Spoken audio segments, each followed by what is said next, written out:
अस्सलामुअलैकुम सामीन। 3 रबीउल अव्वल और 19 सितंबर है। ख़बर का उन्वान है, हिंदुस्तान ने कनाडा को उसी की ज़ुबान में सख्त जवाब दे दिया है।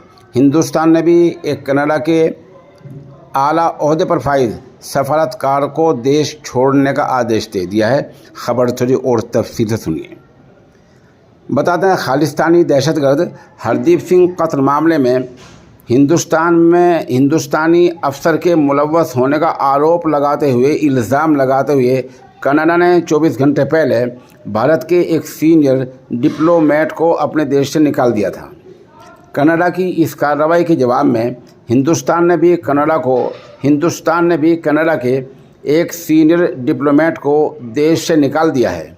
रिपोर्ट के मुताबिक भारत सरकार की तरफ से आज सुबह कनाडा के आला अफसर को तलब किया गया और हिंदुस्तान में कनाडा के एक सीनियर डिप्लोमेट को निकालने की जानकारी दी। कहा गया कि 5 दिन में उन्हें हिंदुस्तान छोड़ना होगा। इस तरह मोदी सरकार ने यह कार्रवाई की है, तो इस तरह कनाडा और हिंदुस्तान के दरमियान और भी रिश्ते तल्ख होते जा रहे हैं।